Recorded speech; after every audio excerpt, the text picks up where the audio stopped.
Good morning, everyone. It's Connie Myers. It's a little after 10, but it's 10 o'clock, and so this must be to 70 and beyond. And I hope that you all have had a fabulous week.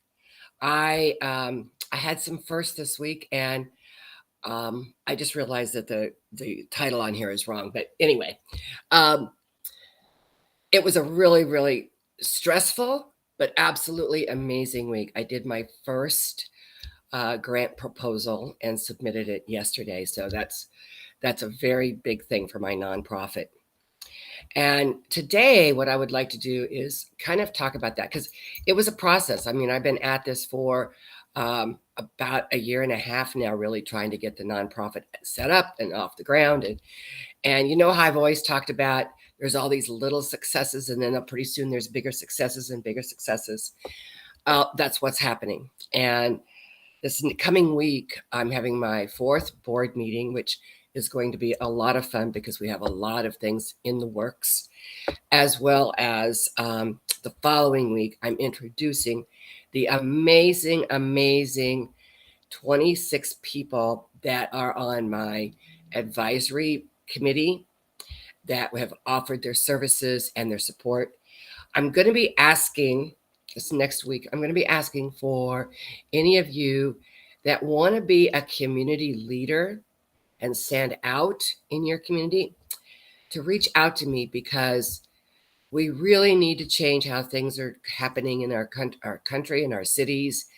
And we need to bring, I like to joke that if we had grandmas as presidents, we wouldn't be having all this nonsense that's going on. But anyway, so why is it that you may want to be a community leader? Well, let me pull this up. I should have done this earlier. Just a second here.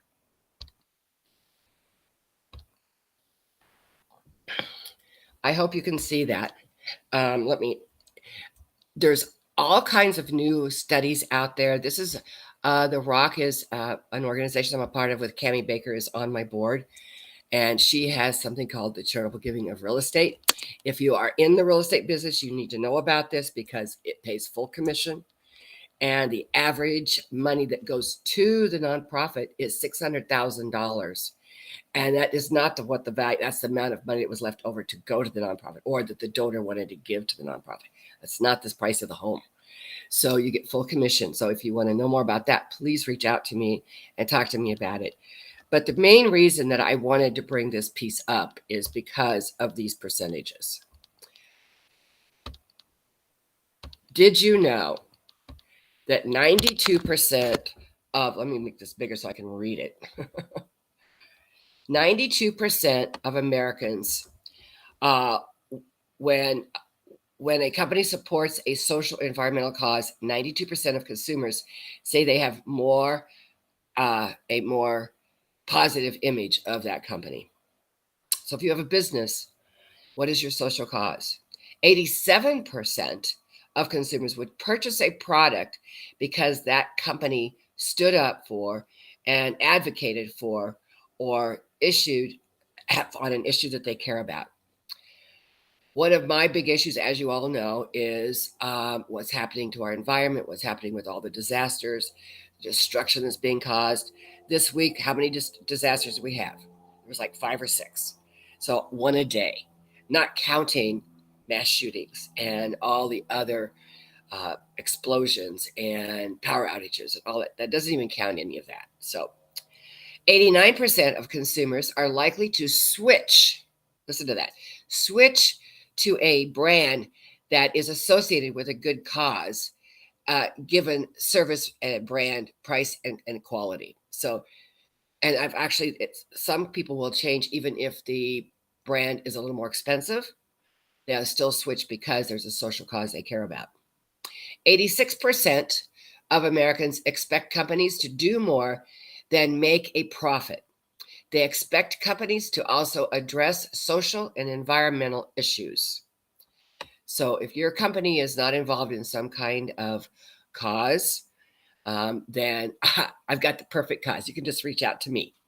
71% of millennials are putting faith in companies to ignite change, and our hopeful business will take their lead. I also have read that more millennials will choose where they put their investment money based upon a business's ESG ranking. And ESG is environmental, social, and governance.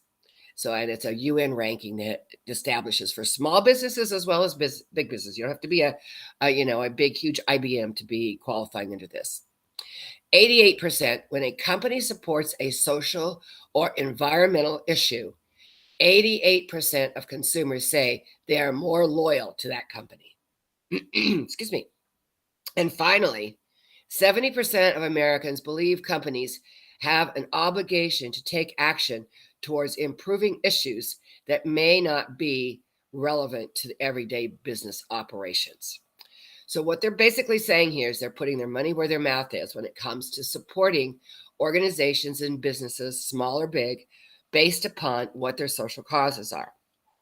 And if you don't have a particular, no, Millie, you can't be here. Sorry.